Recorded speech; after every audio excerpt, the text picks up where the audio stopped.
Þá það liður 12. Framlenging samstarfssamnings. Ágúst, ætlar þú að Já, ég skal renna aðeins yfir renna yfir þetta. Þetta þannig að við, sem sé, til stofa sem heitir Markaðsstofa Suðurlands og sem sjálfseignarstofnun og starfar fyrir sveitarfélög á Suðurlandi í því að koma þeim á framfæri. Það eru öll sveitarfélög á Suðurlandi nema 1 þáttakendur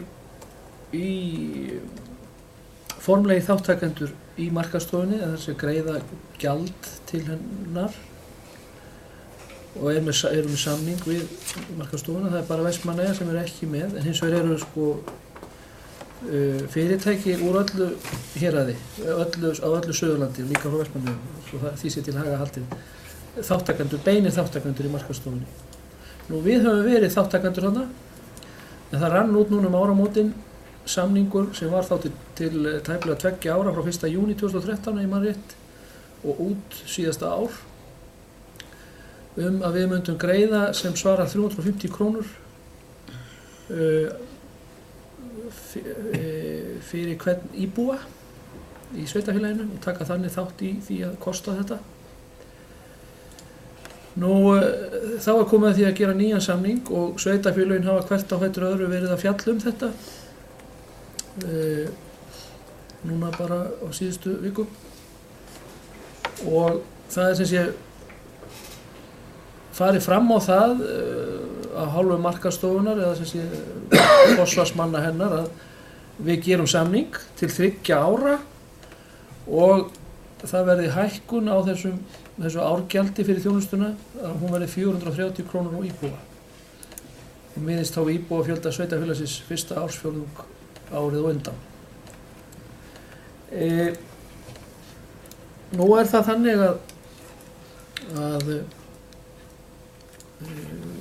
maður tekur eftir því að sveitarfélögin hafa svolítið verið að kalla eftir því að fá upplýsingar einmitt bara árangur markaðsstofunnar og svona framtíðarsýn og slíkt, kalla til sín starfsmenn eða forstöðu fólk hjá þessari stofu.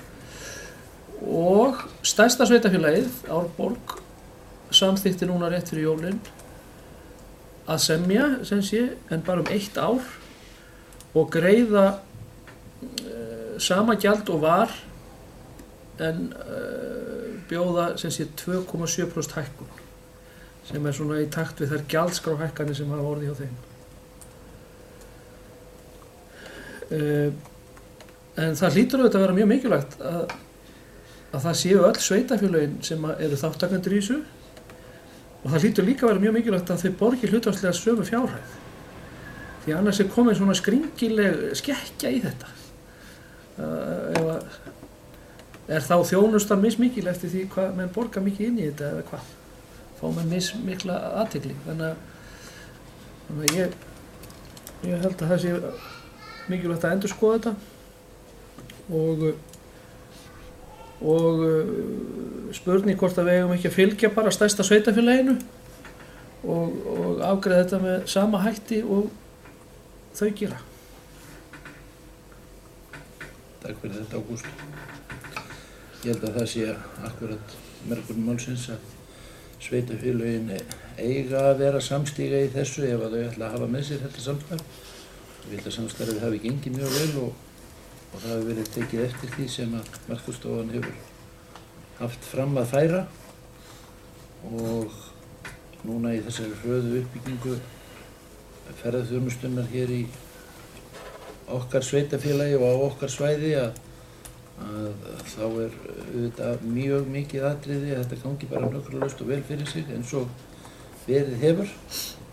Ég held að þetta sé vel til fundið að taka undir bara með Árborg og vera samstíga. Það má líka segja það að ef að það á að fara að breyta framlögum eða framlögum til þessarar ágætu markaðsstofu að þá væri auðvitað eðlilegt að það færi fram einhver umræða það á vettvangi sveitarfélagana og þá væntanlega SAS en að markaðsstofan sjálf eða þeir starfsmenn sem þar vinna, þeir ákveði þetta ekki fyrir okkur og sendi þetta umræðulaust í hverja og eina sveitarstjórn. En það kann vel að vera að það sé ástæða til þess að gera það, að taka upp þessu umræðu og gera betur en við erum að gera. En það þá allavega algjörlega nauðsynlegt að það fari fram nauðsynleg umræða áður en að það ákveðið. En orðið laust. Enginn kveður sér ljós. Hér liggur svohljóðandi tillaga. Lagt til að fylgja fordæmi Árborgar, sem stærsta sveitarfélagið í þessu samstarfi, og samþykkja framlengingu á samningi til 1 árs og 2,7% hækkun á framlagi per íbúa. Jafnframt verði óskað eftir að fulltrúar markaðsstofunnar komi og kynni starfsemina og árangur hennar fyrir sveitarstjórn við fyrsta tækifæri. Kostnaður færist á kynningarmál. Þeir sem geta samþykkt þetta, gefi merki. Það samþykkt samhljóða.